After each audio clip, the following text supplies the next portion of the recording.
L'image que vous m'avez confiée, c'est l'image d'une tumeur du foie. Alors c'est une tumeur bénigne, hein.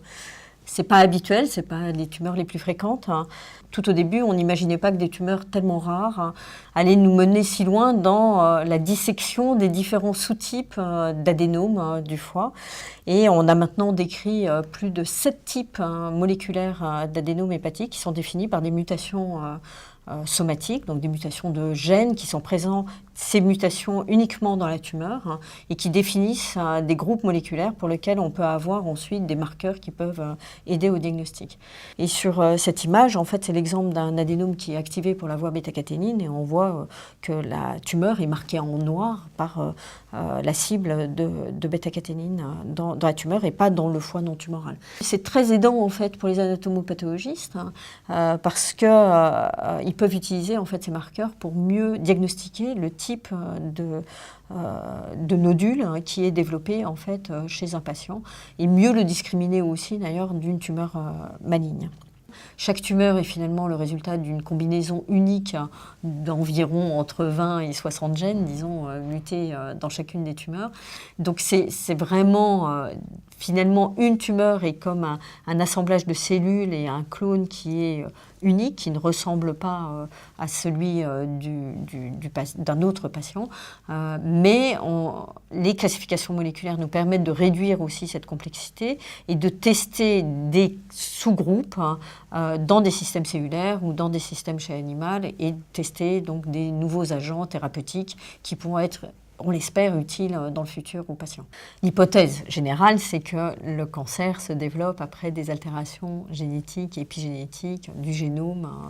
des cellules qui vont devenir des cellules tumorales. Mais après, on n'a pas d'hypothèse quand on travaille sur de la génomique, sur l'ensemble du génome, pour savoir si c'est tel gène ou tel autre qui va être altéré. On analyse des grandes séries de tumeurs et on identifie ce qui nous tombe finalement sur la main. Et ensuite, on pose des questions fonctionnelles pour savoir si les gènes qu'on identifie comme étant altérés peuvent être réellement la cause ou à l'origine des mécanismes de transformation des hépatocytes en tumeurs.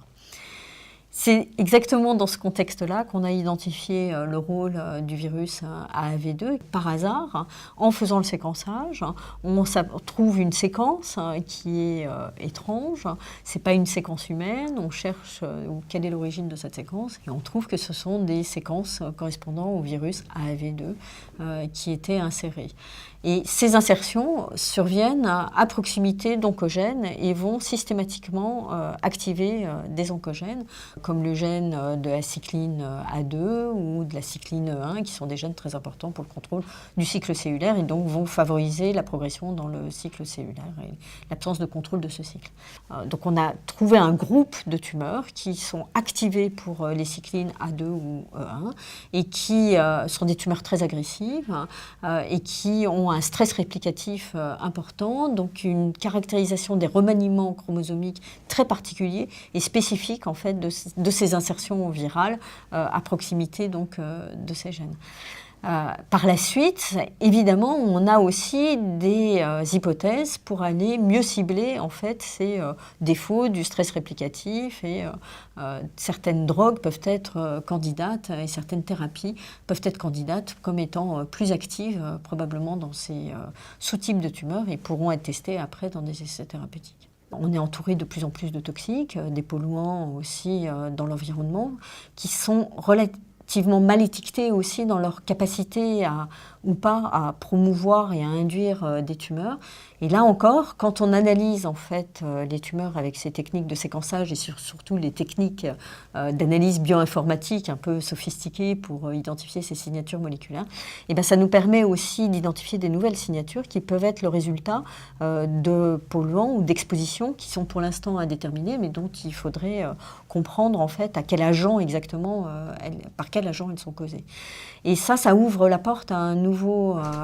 nouvelle discipline qui est vraiment l'épidémiologie moléculaire, hein, on pourrait dire, où on va pouvoir recueillir l'ensemble des expositions et ensuite, en parallèle, analyser l'ADN des tumeurs et mettre ensuite en relation les deux types d'altérations pour trouver les relations qui sont les plus significatives dans le développement de ces tumeurs. De mon expérience d'encadrement de la recherche et d'accompagnement de la recherche, me fait dire que quand même les femmes ont tendance à mettre en deuxième plan éventuellement leur carrière professionnelle de manière plus facile que les hommes qui vont toujours garder éventuellement une ambition en premier plan. Ayant dit ça, je pense que c'est notre devoir, et moi c'est de mon action, de veiller à ce qu'il y ait une juste répartition des moyens qui sont donnés aux femmes, autant qu'aux hommes, et d'aide dans le sens vraiment de l'accompagnement, du mentoring, pour montrer que les choses sont possibles et qu'on peut en tout cas essayer de diminuer un plafond de verre ou une autolimitation qui n'a pas forcément lieu d'être, pour réassurer dans le fait de pouvoir développer des carrières professionnelles satisfaisantes avec des vies familiales satisfaisantes, et que le fait d'être une femme, et j'en suis un des exemples, n'est pas forcément limitant pour développer une carrière professionnelle épanouissante dans le domaine de la recherche.